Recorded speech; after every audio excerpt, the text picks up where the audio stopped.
네, 안녕하십니까. 가슴민사센터 원장 하트로브입니다. 그리스도 보좌라는 것이 결국 이제 우리 이제 빛의 몸을 시공의 영향을 받지 않는 빛의 몸을 이제 만드는 것이죠. 그랬을 때 이제 우리가 육체를 가지고 있을 때 오는 여러 가지 이제 그 한계 사항을 극복하고 뭐 영생을 얻는다는 것도 물론 중요하지만 우리가 이렇게 또 그 빛의 몸을 가질 때 그릇이 커지면 우리 의식도 커지는 거잖아요. 의식이 커질 때 그릇도 커지는 거고 이제 이렇게 이제 상호작용을 하는 거지만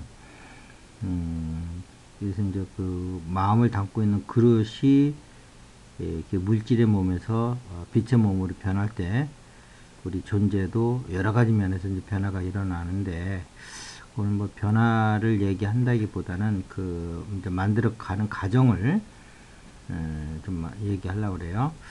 이미 이제 그 그리스도 보좌에서 여러 가지 방법론을 말씀드렸죠. 티벳의 뜬모 수행이라든지 뭐 환신을 만든다고 그러죠. 그쪽에서는 이제 환신이라는 게 이제 이제 티벳만 해도 이제 불교 쪽이다 보니까 이제 공이라는 사상이 있기 때문에 이 빛의 몸을 가지고 공에서 봤을 때 어쨌든 환신이라고 보는 거예요. 그렇지만 이것을 통해서 즉 불교적인 용어로 말하면 이제 보신을 통해서 온갖 이제 불보살들이 이제 그 중생 구제하는 하나의 툴로서 이제 쓰고 있는 거거든요. 그러니까 역으로 얘기하면 빛의 몸이 없으면 중생을 구제 못하는 거예요. 불보살도 뭐 불보살도 뒤지도 않겠지만 그래서 이것이 불보살이 되기 위한 아주 매우 중요한 조건 중에 하나다 이렇게 볼 수 있겠죠. 그 다음에 이제 그 기독교적인 영향으로 기독교적인 측면에서 봤을 적에는 하나님이 창조하신 것이기 때문에 이제 전체성이라고 볼 수 있겠죠. 영성적 언어로 얘기하면 했기 때문에 이건 이제 우리가 하나님처럼 완전해지기 위해서는 빛의 몸으로 머물러야 된다. 이 불교식으로 얘기하면 탐진치가 들어있는 육신을 통해 가지고는 우리가 하나님의 이상을 우리가 구현할 수가 없는 거예요. 그래서 내 안에 들어와 있는 하나님, 은 특별히 이제 그걸 그리스도라고 그런다고 그랬죠. 그래서 그리스도하고 하나님이 다른 건 아니에요. 똑같은 건데 내 안에 들어와 있는 하나님을 특히 이제 그리스도라고 그런단 말이에요. 전체성이 우주에 편재한데 내 육체 안에 들어와 있는 부분도 있겠죠. 그러나 그 바깥에 있는 그 편재하는 그 존재와 떨어져 있는 건 아니지만 어쨌든 우리가 인간이 알 수 있는 건 내 몸 안에 들어와 있는 하나님만 인식할 수 있는 한계가 있어요. 그래서 그 내 안에 들어와 있는 하나님을 인식할 수 있는 그 하나님은 그리스도라고 그러는 거예요.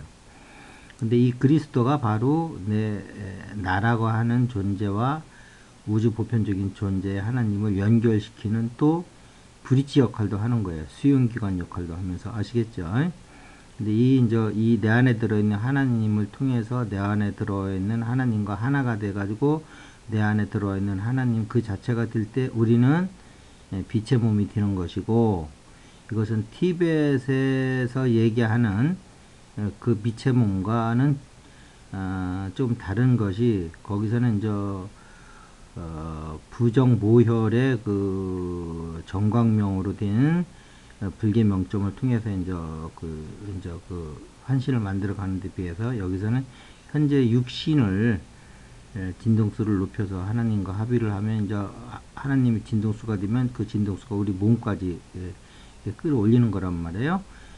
그런 원리를 가지고 우리 육신 있는 그 자체를 영적인 몸으로 변화시키는 것이다. 해서 여러 가지로 이제 여러 가지로 이제 검토해 본 결과 우리나라 여러 가지 여건으로 보나 문화적인 자연적인 특성으로 보나 또 개인적인 특성으로 봤을 때 그리스도 보좌가 그래도 가장 무난하고 하기 편한 수행법이다라고 판단을 했기 때문에 이제 제가 이제 티벳의 뜬모 수행보다는 그리스도 보좌 수행법을 이제 하는 것이죠. 그렇기 때문에 빛의 몸을 원하시는 분들은 막연히 우주가 변하기 때문에 그때 빛의 몸이 된다는 그러한 환상에 젖지 마시고요. 이것은 개인적인 진화가 있을 때 이루어지는 것이지 그냥 덩달아 되는 게 아니란 말이에요. 그래서 오늘 그 원리를 지금까지는 좀 총체적인 걸 다시 한번 말씀드렸고요. 그 원리를 좀 말씀드리려고 그래요.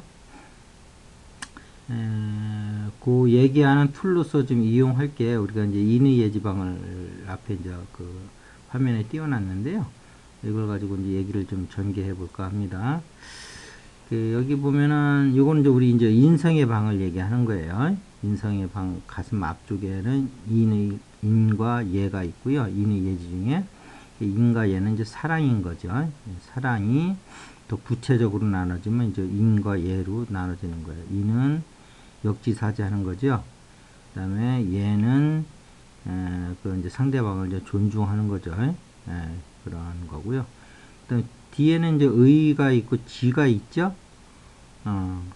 이거는 이제 고요가 또 이렇게 이제 두 가지로 이제 나눠지는 거죠.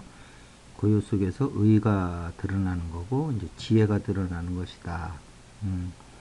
그래서 의라는 것은 주관과 객관, 나와 상대방을 넘어서서 평등하게 바라보는 힘이 있어요. 인간이라고 하는 것은 자기 위주로 보잖아요. 근데 이 의의 방에 가면 아니에요. 절대적으로 객관적으로 봐요. 그래서 어떤 그 상대방과 나의 균형을 맞춰주는 저울추 역할을 해주는 역할을 해요. 근데 이 기능이 없는 인간들은 대부분 자기 쪽으로 저울추가 넘어가죠. 그러므로 해서 이제 그 편견이 생기고 오차가 생기면서 세상 일이 이제 이렇게 이제 바로 쓰지 못하고 정견이 안 되니까요. 그다음부터 이루어지는 일은 다 삐뚤어지는 거란 말이에요. 그 다음에 이제 여기 지혜니까 뭐 더 이상 오늘 얘기 안 하고요. 지혜는 이제 대화를 통해서 이제 알아가는 방법이 있어요. 내면과의 대화가 이루어져야 돼요. 자기 덕후차 세계와. 그럴 때 이제 우리가 지혜를 끌어쓸 수 있는 거고요. 그 다음에 신은, 저기죠. 우선 인간적인 신은 이제 서로 신뢰를 바탕으로 만나는 거예요. 신뢰가 깨지면 인간 관계가 인의 예지가 돌질 않아요. 그래서 우리가 아무리 힘들어도 개인끼리의 신뢰는 서로 유지시켜줘야 된다 말씀드렸고요. 그 다음에 수행적인 측면에서 이제 신과 하나가 되면서 이제 나를 내려놓고 이제 불교에서는 그걸 무아라고 그러고 이제 그 기독교에서는 이제 신 앞에서 나를 내려놓는다 이제 뭐 그런 얘기를 하죠. 같은 겁니다, 같이. 그래서 이제 그런 이제 그것이 이제 신이 이제 가운데 들어가 있는 거예요. 신이 인의 예지의 중앙에서 역할을 해주는 겁니다. 그 다음에 근데 오늘 이제 드릴 말씀은 뭐냐면 지금까지 이제 한 얘기는 그 인성 또는 영성에서 사랑과 고유를 말씀드린 거고요. 이 전체는 본성이라고 하는 알아차림 안에서 이루어지는 것들이겠죠. 근데 이제 그리스도 보자만 해도 이제 벌써 색이잖아요. 뭐 빛의 몸을 만들든 무슨 육체의 몸을 만들든 몸을 만든다는 게 벌써 색이란 말이에요. 이제 차원은 다른 거죠. 그런 면에서 볼 때는 이것이 영성인데 그리스도 보자도 하나님도 영성에 이제 들어가는 거고요. 영성인데 그 인격적이라는 것 자체가 영성이라는 얘기예요. 본성만 해도 비인격적인 요소가 강해요. 그러니까 알아차림 기능만 있고 일체 작용을 안 한다고요. 그래서 체화용이라고 하면 이제 본성은 체고 영성, 인성은 이제 그 용에 해당되는 거죠. 체화용에서.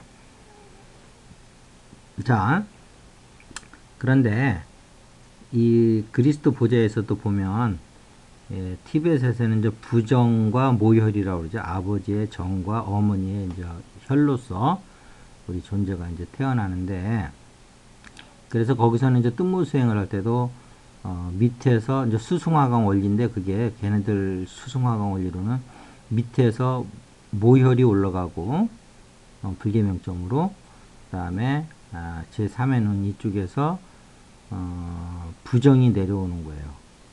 빨간 빛이 밑에서 올라가고 하얀 빛이 이제 위에서 내려오는 거죠. 그런데 이제 이 그리스도 보좌에서는 그걸 이제 어떻게 표현하냐면 이렇게 표현한단 말이에요. 이쪽은, 앞쪽은 사랑이에요. 그리스도 보좌에서 보면. 이 등 쪽은 완벽함이라고요. 내가 저번에 한번 강의에서 신은 완벽합니다라고 말씀드린 적이 있을 거예요. 그래서 이 등 쪽에 체와 용을 여기서 또 얘기하면 이쪽은 체고 이쪽은 용이겠죠. 앞가슴 쪽은, 등 쪽은 체고요. 그래서 이쪽은 뭐 어떤 현상으로 있는 게 아니고요. 이 앞에가 현상으로 있는 거고, 이것은 이제 근본으로 이제 존재만 하는 건데, 이쪽에는 완벽으로 있는 거예요. 완벽이 어떤 작용을 하진 않아요. 그러나 그것이 나타날 때는 사랑으로도 나타나고, 풍요로도 나타나고, 여러 가지로 이제 나타나는 거죠. 그래서 이 완벽 중에서도 가장 용에서는 대표적인 게 사랑이거든요. 그래서 여기가 이제 가슴이라고 할 때 여기가 불계명점이라고 그러면 여기가 이 뒤에는 완벽함이 있어요. 이것이 끝없는 사랑으로 보면 여기가 이제 뭐가 되냐면 신성한 이제 그 가슴이 되겠죠. 그 다음에 이 앞쪽은 사랑으로 존재를 해요. 그러면 여기서 보면 티베트로 얘기하는 모혈은 사랑에 해당되는 거겠죠. 그죠? 비유를 하자면.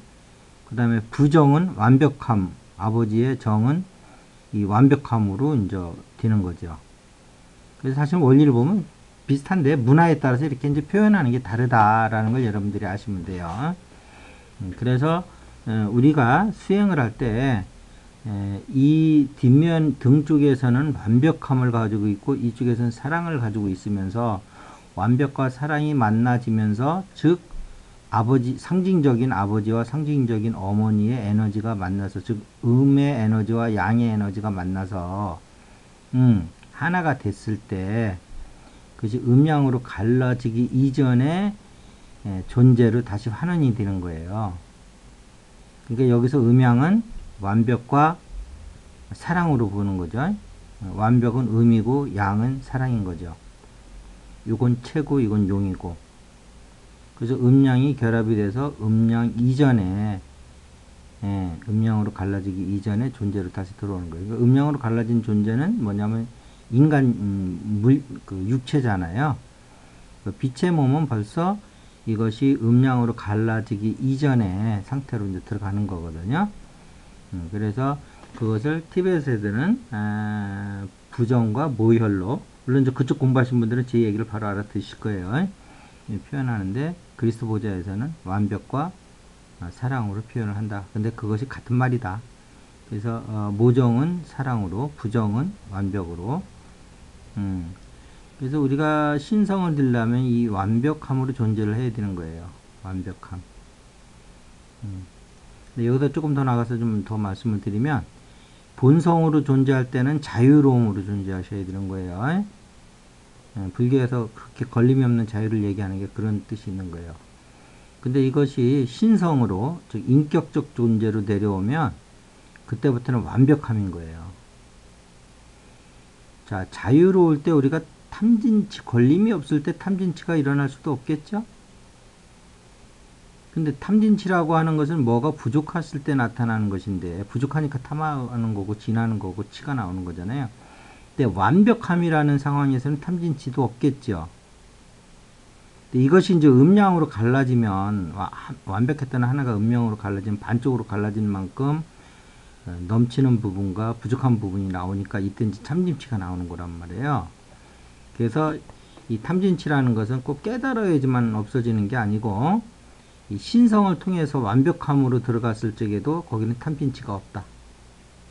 사실은 체험해보면 이 하나님 자리와 이 본성 자리는 별 차이가 없어요. 무극과 태극은 별 차이가 없다고요, 사실은. 한극하고는 엄청나게 차이가 있죠. 그러니까 태극은 어떤 포텐셜이 있는 거란 말이에요, 가능성으로. 그러니까 아직 갈라지기 전이지만 그렇다고 안 갈라진 건 아니에요. 그러니까 무극하고는 다르죠.